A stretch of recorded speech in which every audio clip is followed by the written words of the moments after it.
Section 31 was a surprise hit after all, and I hope it's good news for Star Trek streaming movies. When Star Trek Section 31 was first announced, even the most devoted Trek fans weren't entirely sure what to expect.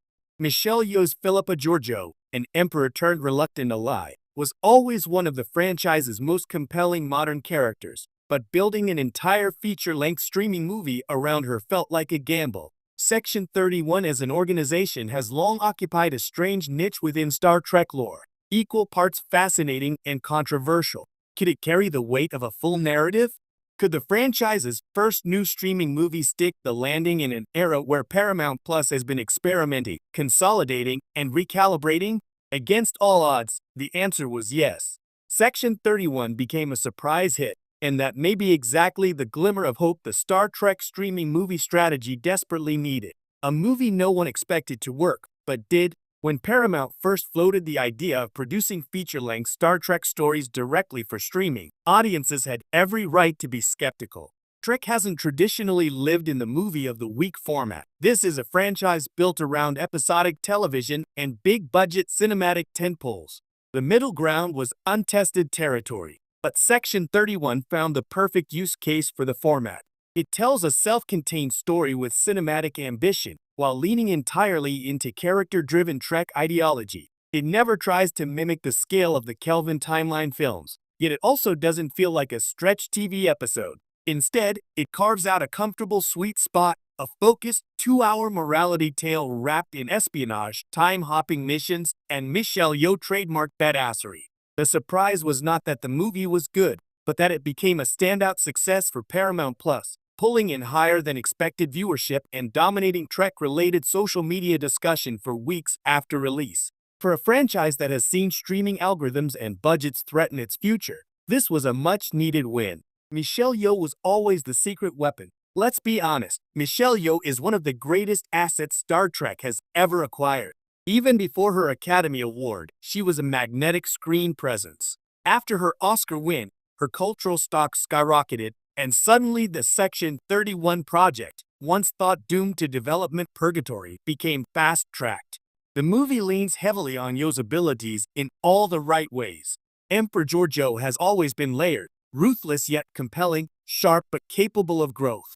The film's entire emotional spine rests on her navigating the gap between who she was and who she's trying however reluctantly to become. Yeoh elevates every scene, creating a character who can believably threaten someone one minute and quietly reflect on her failures the next. The fact that Section 31 works so well is largely because Yeoh's performance anchors it. Without her, the film might still have been good, but it wouldn't have been electric. Section 31 proved that the smaller Star Trek movies can still feel big. Budget was a huge concern going in. Streaming films aren't cheap, but they certainly don't have the 9-figure budgets of theatrical blockbusters. If the movie looked like an overextended episode of Discovery, audiences were ready to pounce. But Section 31 delivers something surprisingly cinematic. Tight, high-stakes action sequences, bold visual design evoking the sleek danger of covert Starfleet tech, a rich mixture of sci-fi espionage and temporal paradoxes, meaningful character interplay rather than spectacle-driven padding. The movie knows its limitations and uses them as strengths. Instead of galaxy-wide threats or universe-ending stakes, it focuses on political shadows and moral dilemmas.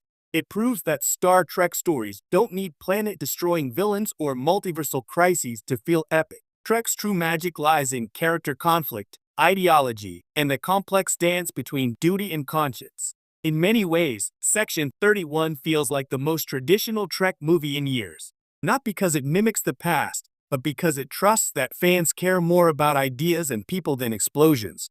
The success of Section 31 sends a clear message to Paramount. Star Trek as a brand has been in flux.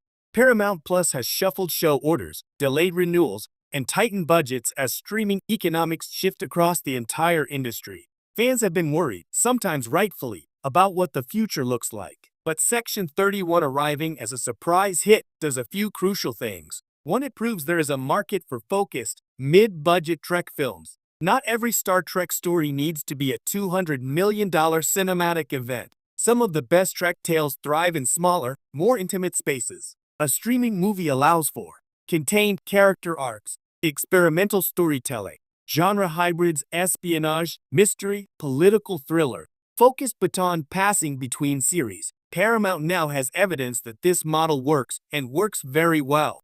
2. It opens the door for anthology-style Trek movies. Imagine a Starfleet Academy thriller starring legacy characters, a Worf-led Klingon political drama, a First Contact era prequel about early warp missions, a Pike to Kirk transition film, a Section 31 follow-up exploring the organization's origins. Each could be a 90 to 120-minute streaming movie that expands the universe without committing to a full series. 3. It gives Paramount a financially sustainable Trek roadmap. TV seasons cost tens of millions per batch of episodes. A single streaming movie? Much more manageable. If fans show up, and so far, they very clearly did, this may become the new backbone of the franchise. Section 31 also helped rehabilitate a controversial part of Trek canon. Let's be clear, Section 31 has long been one of the most divisive additions to Trek lore. Introduced in Deep Space Nine, the organization represented a darker, morally ambiguous underbelly to the Utopian Federation. Some fans loved the depth it added. Others felt it clashed too heavily with Roddenberry's aspirational vision. What the movie does brilliantly is recontextualize Section 31. It's no longer a faceless, shadowy evil. It's an uneasy, necessary counterpart to Starfleet idealism. It's a place where morality is tested rather than discarded. The film doesn't glorify the organization, but it also doesn't dismiss it as cartoonish villainy. Instead, it treats Section 31 like a pressure point, one that reveals the fault lines of a supposedly perfect society. Georgiou, with her Terran ruthlessness and gradual Federation-influenced compassion, becomes the perfect lens. Her internal conflict mirrors the organization's struggle to balance necessity with ethics. The movie deepens Trek canon in a way that honors both DS9's complexity and TOS/TNG's optimism. Georgiou's journey feels like a turning point for modern Trek.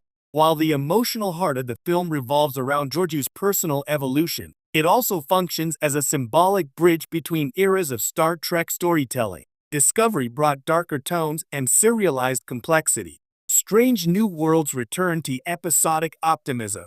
Lower Decks blended nostalgia with irreverence. Prodigy reinvented Trek for younger audiences. Section 31 synthesizes them. It is morally complex, character-driven, small in scope but rich in theme, cinematic yet distinctly Star Trek. It feels like a culmination of the streaming era, proof that the franchise can evolve without abandoning its core values. Why I hope this is good news for future Star Trek streaming movies. Section 31 wasn't just a good movie, it was a revelation. And it might be the blueprint for keeping the franchise vibrant in the years ahead. Here's why I'm genuinely hopeful. 1. It shows Trek doesn't need to overextend to succeed. A concise, focused movie can sometimes